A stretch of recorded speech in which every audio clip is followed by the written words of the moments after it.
This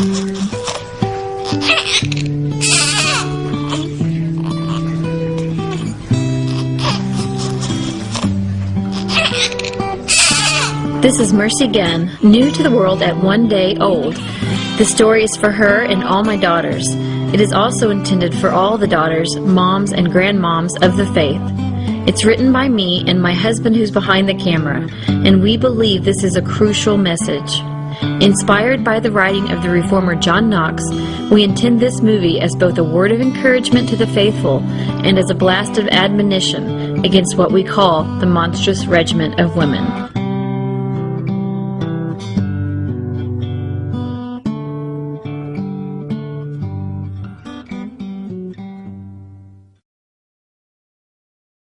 Strength and beauty are in His sanctuary. Strength and beauty are in His sanctuary. Give unto the Lord, all ye kindred of the people.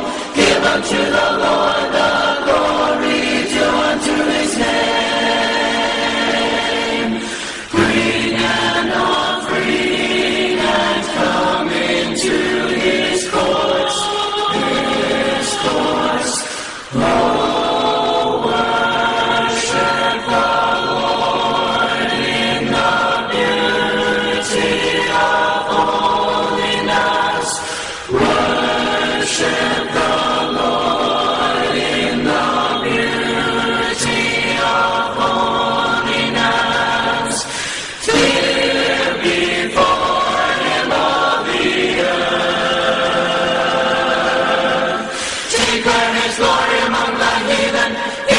Among our people, for the Lord is great and greatly to be praised.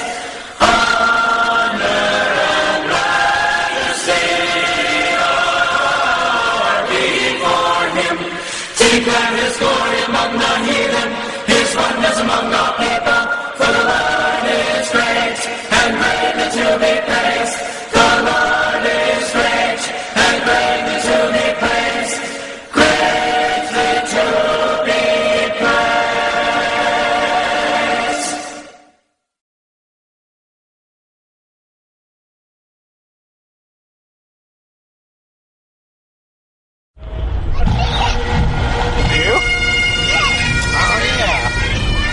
This story starts with a trip across the Atlantic to my husband's homeland of Scotland, where he'll meet with his brother to do a couple of interviews.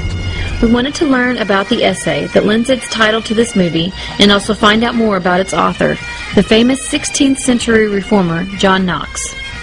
The Gunn brothers begin by interviewing Rosalind Marshall, a world-renowned Knox scholar, to learn a bit more about him and his controversial tract.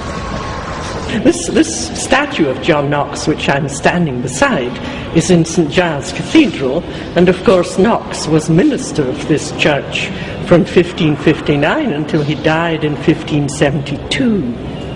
The statue shows him in a typical outfit of the period, with his flat cap and his long beard and his gown lined with fur, and he's holding a Bible pointing to it because the Word of God was very important to the reformers in the mid-16th century. One of Knox's most famous publications is the first blast of the trumpet against the monstrous regiment of women.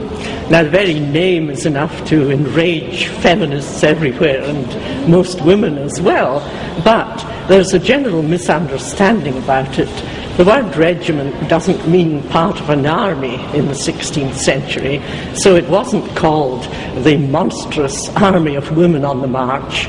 It was the first blast of the trumpet against the monstrous rule of women, in other words, women queens. And the reason Knox wrote it was that Mary I was ruling England. She was a fervent Roman Catholic, and she was persecuting Protestants. She had ordered the burning of various personal friends of Knox, and so he was very bitter about Mary I of England, and he was afraid that the same thing would happen in Scotland, which was being ruled by Mary of Guise, a French woman, as regent for her daughter Mary Queen of Scots. It's a lively essay. It's less than 50 pages long, And Knox goes on and on about how women have no right to be queens. Knox basically was saying that it was unnatural, monstrous in other words, for a woman to be put in charge of anything, let alone put in charge of a country. For him, the woman could never be the head of the household or anything else. And this was a commonly held view in the 16th century. Knox wasn't at all unusual. Everybody else would have agreed with him, and that meant women would have agreed with him as well. And this is where I agree with Knox. The unchanged, infallible Bible unites Christians of today with those of years past. And as we form our opinions of womanhood, this is where we must go. The Bible in no way teaches a negative view of women. God says that He created women as valuable, wonderfully made, distinctly different from men, and as a comparable helper to man.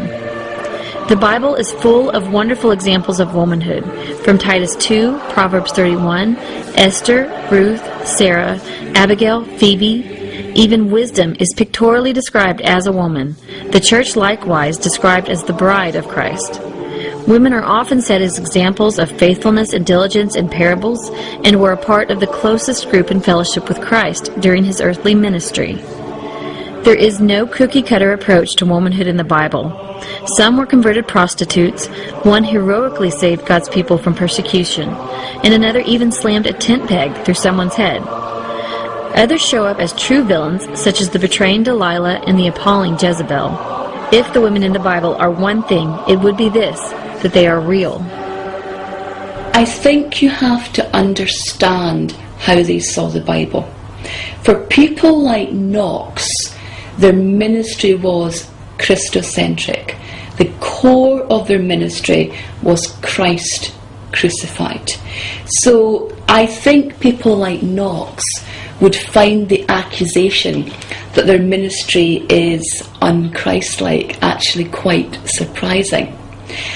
Knox firmly believed in the Bible as a rule in the church and in life. The Bible was a rule in terms of morality, in terms of law, in civil society. And for Knox, that meant the Bible in its entirety. One thing he is known for is his views on women, which is something that Knox is often, I think, unfairly, negatively critiqued for.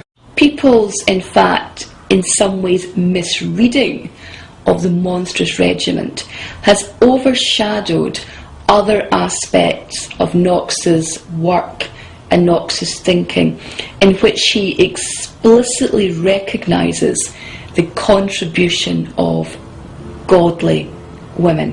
One noticeable thing is that the bulk of Knox's surviving letters are to women. And there is no doubt from Knox's writing that Knox recognised the significance of these godly women and the part they played in his ministry. I think Knox's legacy should be what he stood for. It should be sola scriptura. It should be preaching the doctrine of Christ crucified. It should be the primacy of the Bible as a rule of faith and life. Many misunderstood Knox's essay because they are without his biblical understanding on faith and life issues. So when we approach today's problems, we wish to borrow his biblical perspective and apply his blast against those who rule in the wake of his monstrous queen. This group, we shall see, far surpasses the queen's iniquities in both kind and degree. We know some of our views will not be popular. In fact, you can see how much the bold Knox is appreciated in his own country. Look here, next to his old church, underneath parking spot 23. This is the grave of the reformer John Knox. Shortly after returning home, Colin went to an event to talk with a leading feminist. She was speaking at a bookshop in Austin, Texas. And you are a feminist? I am. And what is a feminist? Feminist is someone who believes in equality, human rights, and democracy. Now, if someone wasn't a feminist, what is the antithesis of what you stated? The antithesis of feminist is someone who believes in hierarchy and the inherent authority of some over others. This is a good answer. Notice that women are not even mentioned. This is a foundational description of what is behind feminism: egalitarianism. This is the fuel of the feminist fire. Simply put, feminism is egalitarianism applied to gender. Christians can't be egalitarian. We believe in hierarchy and inherent authority. The Bible says the head of every man is Christ, and the head of the woman is the man. We do believe in some kinds of equality, such as in worth and dignity, but this sort of equality should not be confused with sameness. The problem with egalitarianism is that it extends equality beyond God's created order and forces equality in any and every circumstance, no matter how unnatural, unrealistic, or harmful the consequences may be. We wanted to talk to the other side, and there's no more prominent opponent of feminism in America than this person we are about to meet. She has researched feminism extensively. She met and debated most of the leading feminists and tirelessly fought to prevent feminist legislation from taking hold in the U.S. Phyllis Schlafly. The problem with feminism, I think the principal problem, is the cultivation of an attitude of victimization. Feminism tries to make women believe they are victims of an oppressive, male-dominated, patriarchal society. And they really wake up in the morning with a chip on their shoulder. The feminist movement set out to make the role of full-time wife and mother, or full-time homemaker, economically impossible and socially disdained, so that you will find that they look down upon her. They said, if you're not getting wages of your own, you don't have any life. You should be out there in the workforce, taking orders from a boss instead of from your husband. And of course, as we all know, the world is full of tedious, tiresome jobs out there in the workforce. And it is really easier to get along with most husbands than it is with a boss. But at any rate, they made the housewife feel unhappy, victimized, searching for some other life, and made her feel that the expectation that society had that a mother should look after her own child was an example of the oppression of women. Who suffers at the hands of today's monstrous regiment? It's the housewife, the mother, the homekeeper, the woman who chooses to live a life not in accord with feminist dictates. Not only do they attack women, they attack the very ordinance that God designed to protect women, that is, marriage. The feminists really are anti-marriage. In fact, some of them have been very outspoken and above board in saying that they want to destroy the institution of marriage, which they look upon as a patriarchal institution. One such feminist thinker was Simone de Beauvoir. She described marriage as an obscene bourgeois institution. A parasite sucking out the living strength of another organism. The housewife's labor does not even tend towards the creation of anything durable. Women's work within the home is not directly useful to society, produces nothing. The housewife is subordinate, secondary, parasitic. It is for their common welfare that the situation must be altered by prohibiting marriage as a career for women. Again, it was with Betty Friedan's book, The Feminine Mystique, in 1963. And again, it painted the plight of the suburban housewife. Housewives are mindless and thing-hungry, not people. Housework is peculiarly suited to the capacities of feeble-minded girls. It arrests their development at an infantile level, short of personal identity, with an inevitable weak core of self. Housewives are in as much danger as the millions who walk to their own death in the concentration camps.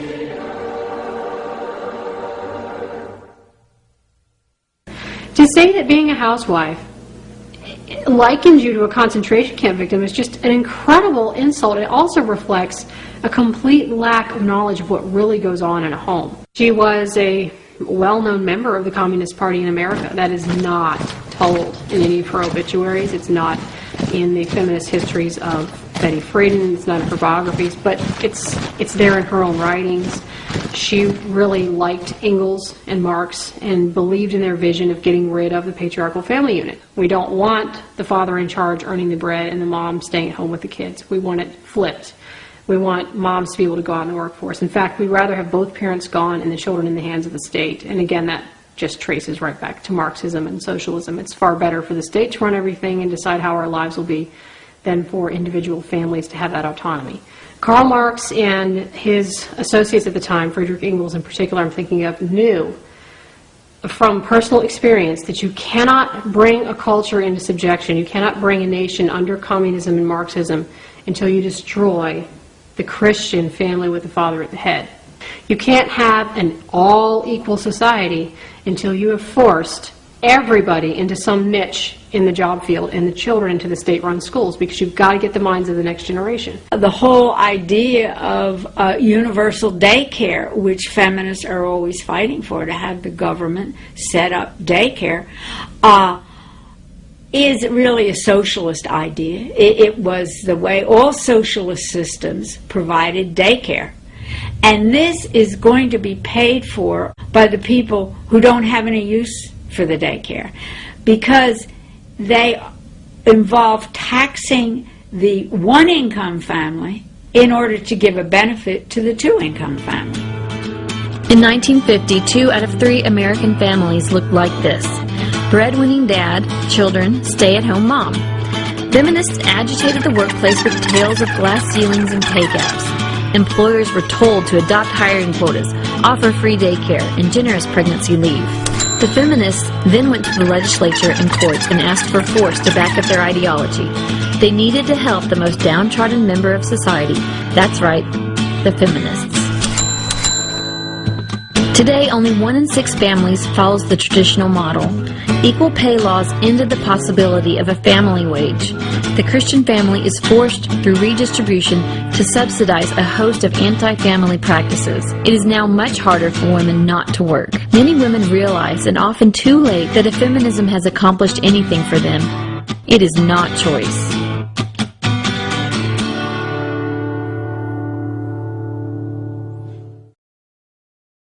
We don't have to look too far to find an example of someone who wants us all to live out her own feminist dogmas. I do not believe that Hillary Clinton will be elected president.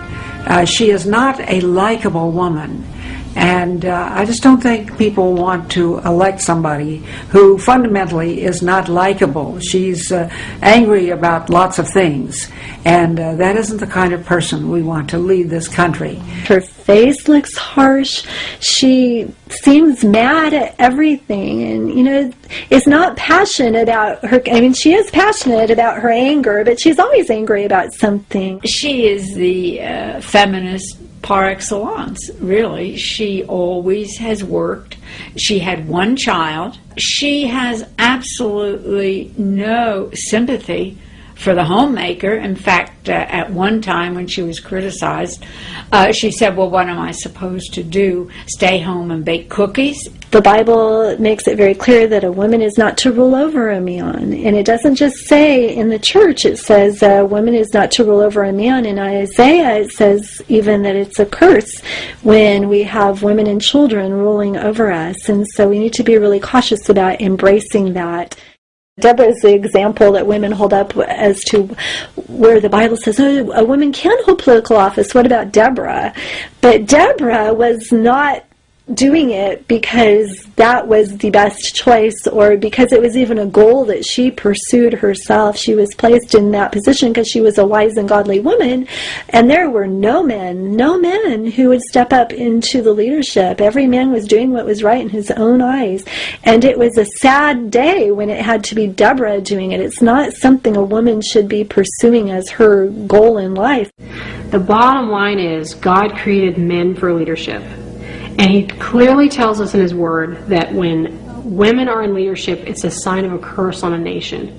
He's basically telling people, you've messed up so badly and you've strayed so far from my law that I'm going to put children and women over top of you, that you are only fit to be ruled by women and children. And that doesn't mean women are dummies and women aren't capable of leadership in their own sphere. I lead my children every day with the things that we do in our home. There are areas where I am a leader, but I was not created by God to lead a country. Today in America, 7.8 million more women vote than men. America now falls under the indictment of this verse.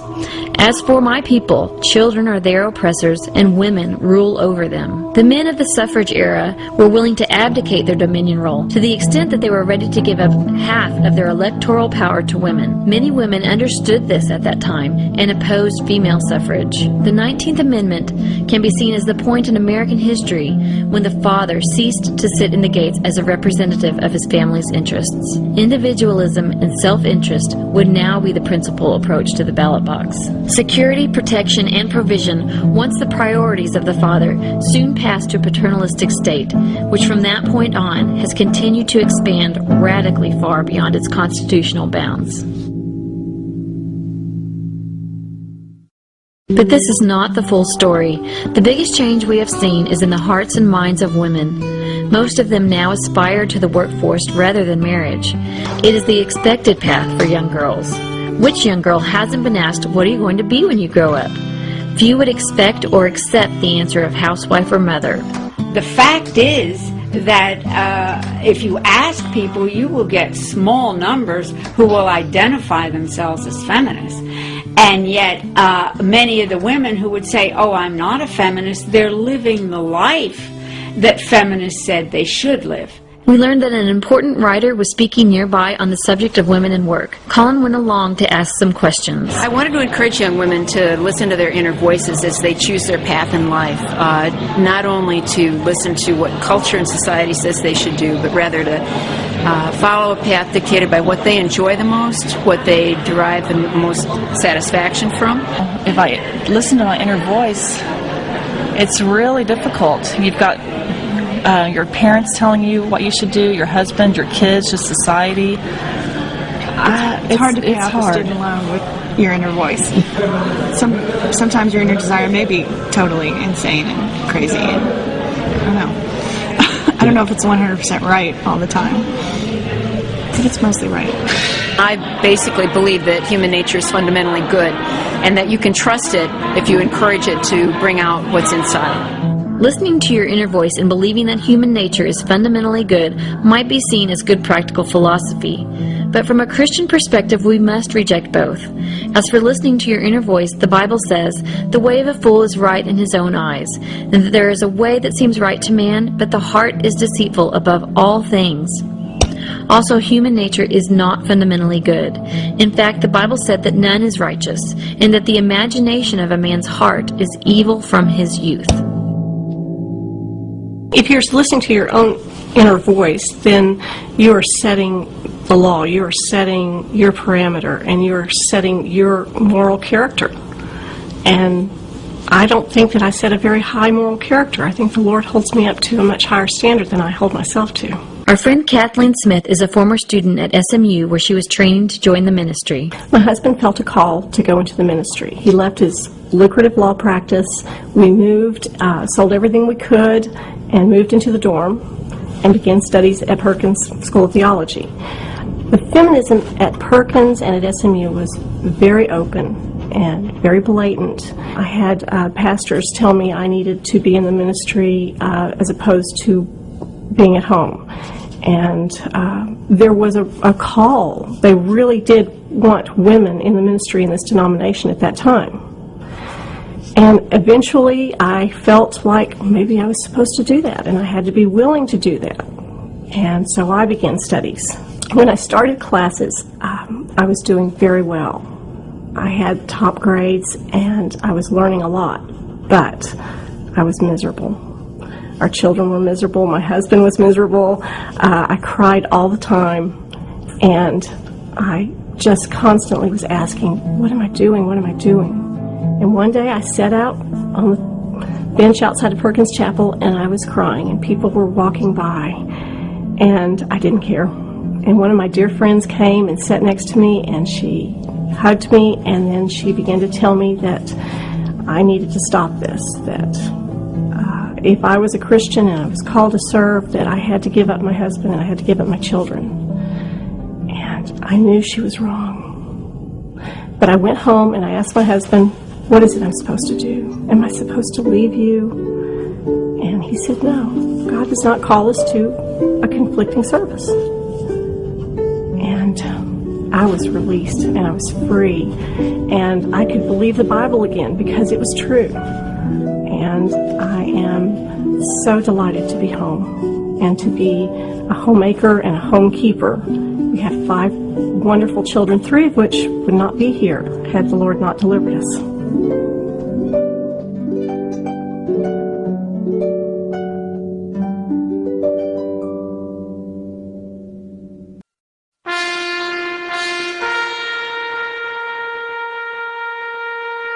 We should repent of forcing women into the workplace and pulpits, but one of our most blatant sins is in our willingness to put women in harm's way. We talked to our friend, a former military cadet.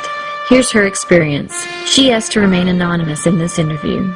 The hardest part was denying my true self. Not just on, I'm not allowed to wear a pink t-shirt to formation, or something like that. I'm saying you had to suppress who God made you to be in order to thrive there. Survive. Forget thrive. In order to survive, you had to suppress who God made you to be. You have to blend in to fit in. You're going to have to pick up masculine traits. It's inevitable if you want to succeed. The first day they encouraged longer.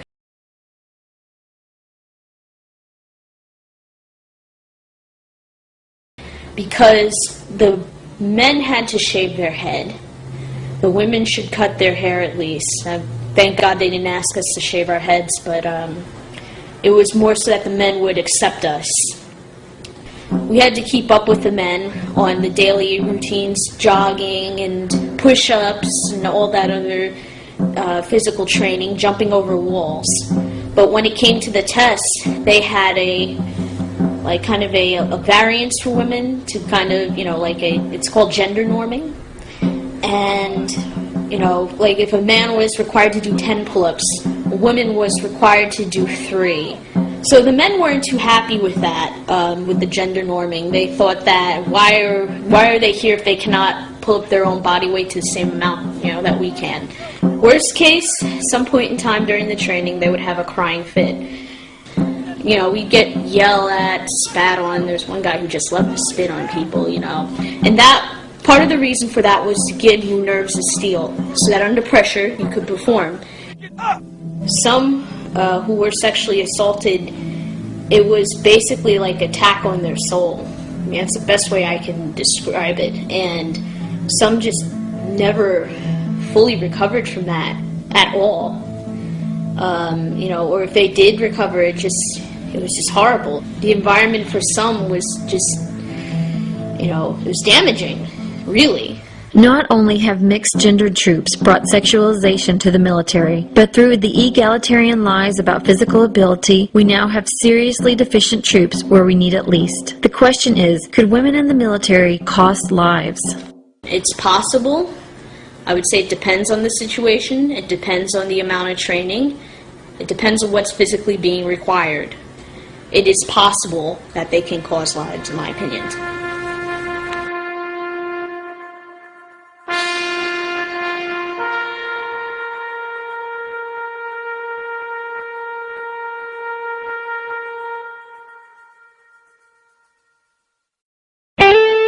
Death is a significant outcome of feminism, but if we are to evaluate feminism against other worldviews, we will find that it comes with an unparalleled death toll. Abortion doesn't make me happy. I don't think anybody's like, woohoo, that was great, but I think that it has to be an option.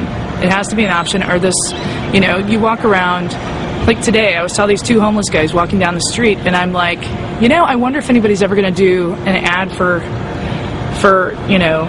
abortion, just having, 2 guys that were totally probably mistreated and mishandled as children, probably unwanted, who end up on the streets later in life, schizophrenic, drunk, crazy, whatever. And, I thought, wow, what an inappropriate thought. But then I also thought, some people aren't wanted. I definitely think it's our responsibility as males to step up for what's right, you know what I'm saying? And it's not right for like this, so this here with this dead baby on a picture, Christian fascism, I think that's what's driving these people is, the fear of the hell maybe, and I don't know, I'm afraid to see what their world would look like. You're dealing with something you can't, it has nothing to do with you. it's a cluster of cells, though. We're not this. Dude, I'm sorry, but this is insanity, dude. That's not even real. You got that off like pictures of the internet. You made that up. But no, but on the real, have you seen that? Have you seen that? Tell me that you've seen that. I want to know that you personally seen it. Have you? Have you? Say that you have. This is okay. A real baby. For the pro-life movement. This ideology. It's not your baby, though, right? Oh, I hope not. No. Exactly. You hope not. I hope poor not. Child, too. poor child. I hope not too. Hey, but on the real. That's awesome. That's so fantastic. Of abortions, or it's in the first within the first 3 months. We're talking about a cluster of cells. We're not talking about even that. You know what I'm saying? This is insanity. And heartbeats and brain waves. Yeah, you have both of those seemingly, but you don't appear to be human. I'm basically here just because I wanted to support anything that's related to pro-choice, because I feel very, very, very strongly and very passionately about every woman has a right to choose. And I really think thinking otherwise is pretty unrealistic, uneducated, and judgmental. Do you think that those guys over there? I think they're completely mentally insane. What would you? Okay, without you were to be as kind as you could be. I would say first of all, the posters they're holding are completely unrealistic of what actually happens. And I'm actually a physician, and I can say that 95% that's illegal to terminate a pregnancy at that stage, and 95% of the time that is not at all what takes place. It's a very humane, normal medical procedure.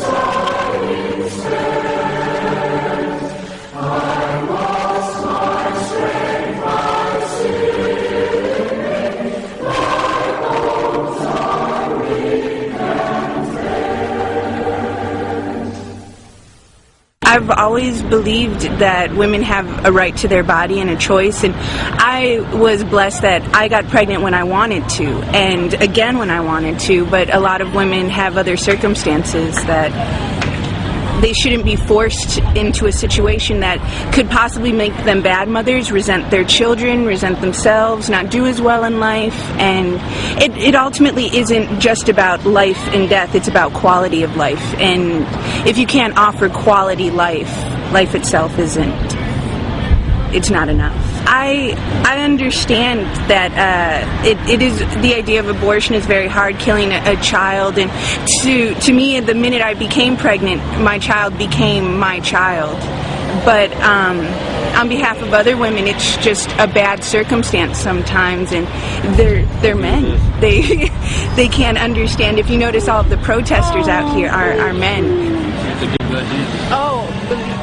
The number of children killed through abortion in the U.S. since Roe v. Wade is now equal to the population of the whole of Texas, together with New Mexico, Oklahoma, Arkansas, Louisiana, Colorado, Kansas, Missouri, Idaho, Wyoming, Nebraska, Iowa, Illinois, North Dakota, South Dakota, Minnesota, and Wisconsin.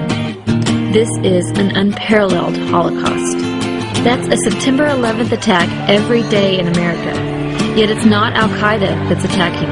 It's the monstrous regime. To find out more, we went to talk to a former industry insider, former abortion clinic owner, Carol Everett. First, I worked for a man who owned 4 clinics, but he would not share the money I was making with me. So I took his best doctor, because it's not if, it's when you kill a woman, you need a doctor to help you in the cover-up. The first month we did 45 abortions. The last month we did 545 abortions. Why do I remember those numbers? I worked on a straight commission. $25 for each abortion. Doesn't seem like a lot of money until you multiply 545 and find that my last month's income was $13,625. But that was not enough. I wanted to be a millionaire. And now I saw a way to be a millionaire. At $25 each, we only needed to do 40,000 abortions a year to provide my $1 million income. You see, an abortion clinic can open, pay for itself in the first month, and be a profit center in the second month. We went to schools. We sold abortions to teens. Our goal was 3 to 5 abortions between the ages of 13 and 18 for every girl. I did hold the hand of one young woman while she had her 9th abortion. Yet none of that satisfied. Carol became a Christian and now runs the Heidi Group, informing people about the truth of groups like Planned Parenthood. We asked Carol about the founder of Planned Parenthood, Margaret Sanger. Margaret Sanger was the founder of Planned Parenthood. Margaret Sanger was a bisexual and deviant in many ways. Margaret Sanger considered minorities and the Jewish race the weeds of society that she wanted to eliminate. And she originally strategically placed birth control clinics in African American areas, and of course that is why the African American numbers are so great in the abortion statistics. Planned Parenthood provides more abortions than any other organization in the United States, and I believe that they facilitate that network of abortion clinics through family planning with contraceptive use to teenagers. For instance, when I was in the abortion business, I knew if I could go into a school that the pregnancy rate would increase by 50%. I knew if I could get a girl sexually active that she would have 3 to 5 abortions between the ages of 13 and 18, and that was actually our goal. We see Planned Parenthood doing this in our own neighborhood. Every year they run an event aimed at local children.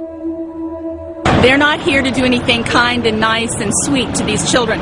They're here to subvert them, to subject them to information that they're not emotionally ready for, and to break down their innocence and their ability to resist being involved in sexual activity. They're using a book that's called It's Perfectly Normal, and it has over 80 pictures of nude characters engaged in sexual activity.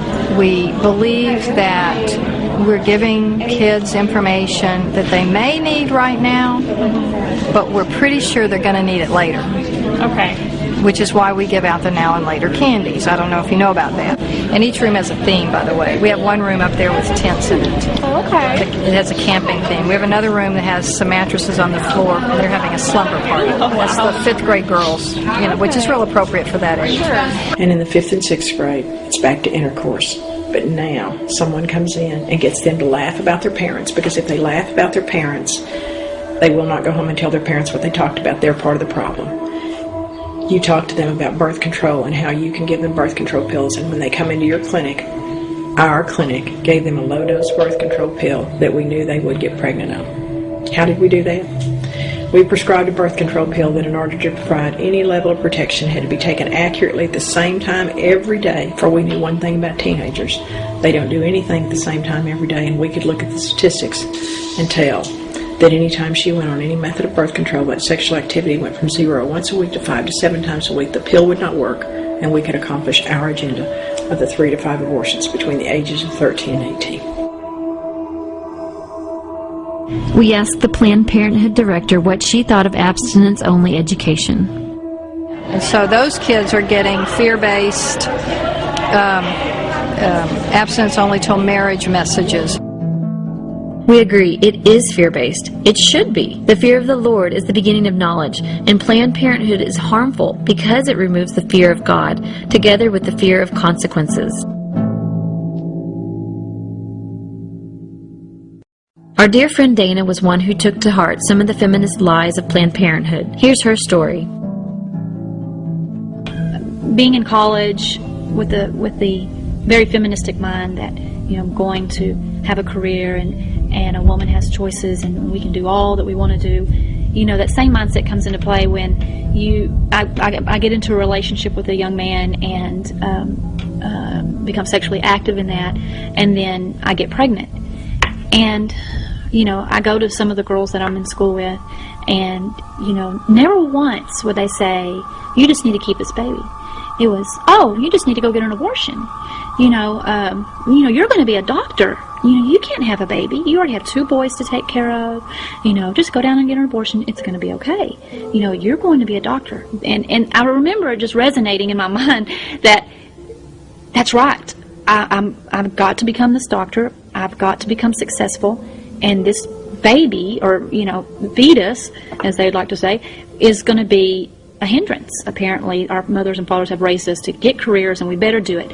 And if we have anything that hinders us from getting that, we have to get rid of the hindrance. I remember being in the operating room and then just began crying and weeping and very uncontrollable. And I remember the nurse being very rude and saying, you need to get control of yourself. Very, very harsh.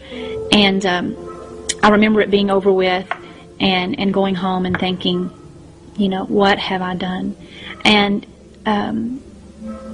even though I wasn't a Christian yet, I knew that I had done something terribly, terribly wrong.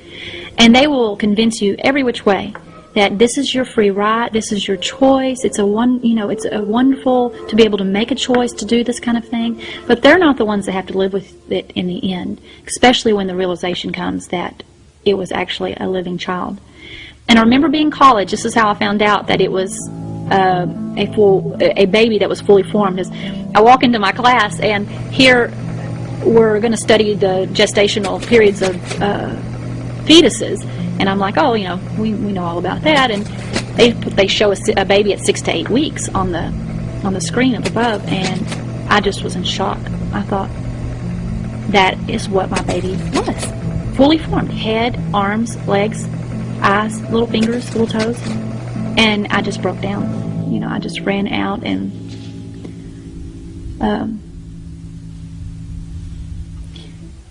became furious that I had been lied to.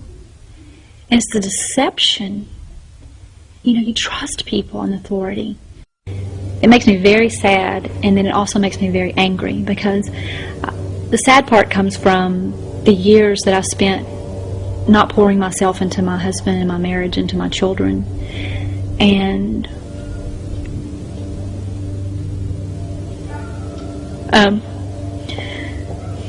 then it makes me angry because I felt like I was lied to, or I wasn't given the whole truth. And I think for anybody to make an educated decision about anything, they need truth revealed to them. They need both sides so that they can make an educated decision about what is best for them. Dana was lied to, and like many women, acted against her conscience at the direction of others. One other deception of the feminist sexual revolution has led to the literal uncovering of American women. Barbie doll, of course, was the first vestige of this. She was based on a sex toy that the founder of the company found in Germany and decided to clean up its act and make it the Barbie doll in America. Now they have the Bratz, and Barbie has been relegated to the 3 to 7-year-old set. The Bratz are basically trampy little dolls for girls to play with and emulate. They're this huge booming business. I have no idea why parents buy this for their kids other than the whining of the kids due to the marketing. And on this one issue, you probably could get some support from feminists, because some of them are very concerned about that. They think that it's a victimization of women. Well, they're not in much of a position to make that argument, because I think they victimized women terribly by encouraging them to become sexually promiscuous as they did. And on that issue, when teachers try and change the dress of some of these girls in junior high and in high school, and teachers call it fighting the whore wars. They're trying to get them not to dress like streetwalkers. And the girls will say, well, this is what we learned from feminism. We can be as raunchy as boys. We can be just like guys. And this was one of the terrible results of feminist teaching. And they say, we just want to act like the guys. We want to be like the guys. That is the worst thing that the feminist movement ever did, was to convince several generations of women now that what guys do is what they want to do. When my daughters walk into a room, I want them to communicate virginity. I want them to communicate purity and loveliness. And if they dress or talk or carry themselves like they're impure, then that's what they're communicating. And I see that in the world today. I see that in Christian young women today. I see young women that, although they may be pure, physically pure, they may be virgins, they don't look like it. And so what that does is it lies about God. If they're Christians and they're dressing as though there's someone else, then they're lying about God. If a woman wears maternity clothes, she shouldn't be surprised when people think she's pregnant. If you wear a uniform that says you're a police officer, you shouldn't be surprised if people think you're a police officer. So if a woman dresses as though she's loose, she shouldn't be surprised if that's what people think of her character. And as a Christian, that's a real problem, because what we're doing is lying about the nature of God, and we're communicating something we're not.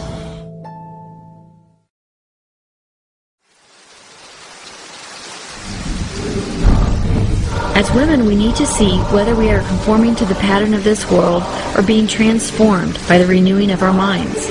Maybe feminism told you that children were a burden. For the sake of some money, a career, or even free time, you missed out on some, maybe even all of the children you could have had. Maybe feminism taught you egalitarianism. You couldn't submit to a hierarchy, so you tried to usurp your husband's authority or control him. You belittled him, you certainly wouldn't submit to him. Maybe feminism taught you that your inner voice should guide you in your decision to leave your home. For a few dollars, you exchanged life in a private sanctuary for a lifetime under fluorescent lights in a corporate environment. Maybe feminism left you with a fearless sexual ethic that objectified you and left you feeling used. Feminism has brought a storm to the lives of American women, and it's women who have been left out in the rain. The thief comes only to steal and kill and destroy, but the good news is this. Jesus says, "I have come that they may have life and have it to the full." And this is why we can now sing a new song.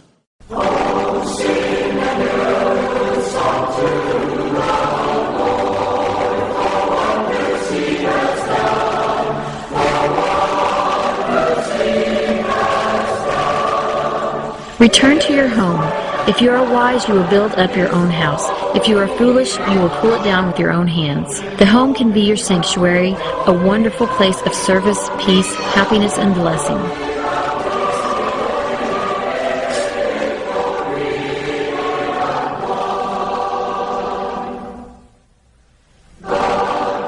Return to your husband. Bring him down from the roof.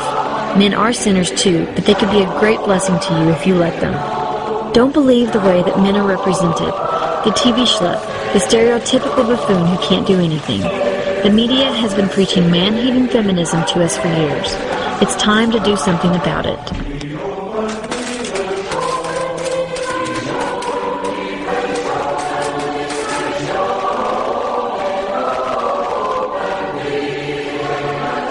Next, we return to children. Are you nuts? Oh, again, and get a TV or... Oh, you poor thing. I'm sure glad I'm not in your shoes. Are you a daycare? Do you know what's causing that? Oh dear, there they go again. And aren't they a drain on the rest of us? I've tried to be gracious but quick to tell them I couldn't do this on my own strength either. It's not something that necessarily always comes easily, but it is a joy, and God has sanctified me through raising these children and from embracing this gift that I so badly wanted. If you're positive about it and express to them your gratitude for God blessing you in this way, then usually they are quick to accept that. God calls children a reward and a blessing, and our culture calls them a burden.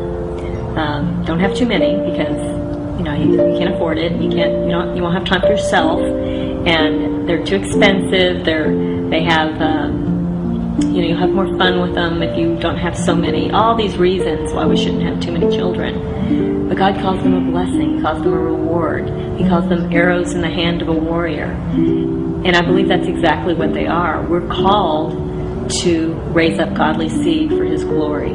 When we researched 10 of the leading feminists in America, we came up with a combined total of 7 children. The total between our 10 commentators is an amazing 60 children. As the monstrous regiment seeks empowerment, true influence is given to the faithful wife and mother who obeys the Lord. Blessed are the meek, for they shall inherit the earth. If we as women go into the Word and we say, well, I'll take this and I like this part, and I'll take that because I like that part, but that Titus 2 stuff, I don't like that. I'm not having that. Or that part. That's chaos. That's inviting horrible cultural suicide, because we're basically saying, I know better than God. God didn't know what he was doing when he made Adam and Eve. He didn't have any idea what he was doing when he set all these rules for women about being homemakers and serving their husbands, and he just really messed things up. So I'm here to fix it.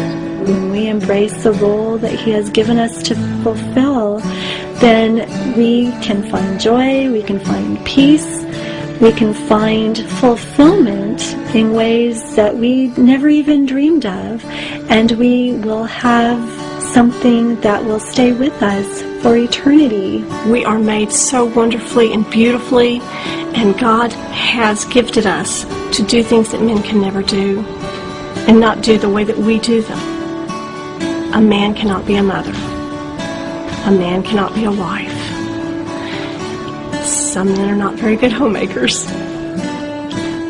But what you find joy in will be the way that God created you.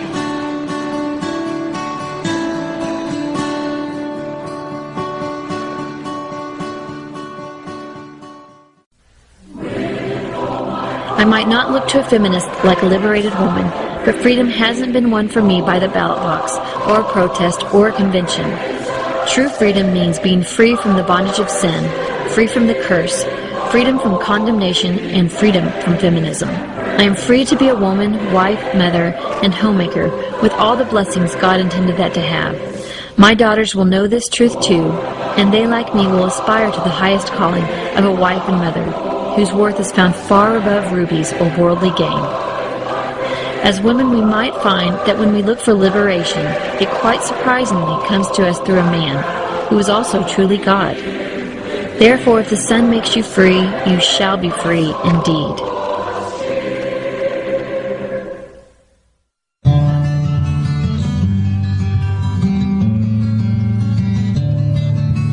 Who can find a virtuous woman, for her price is far above rubies. The heart of her husband doth safely trust in her, so that he shall have no need of spoil. She will do him good and not evil.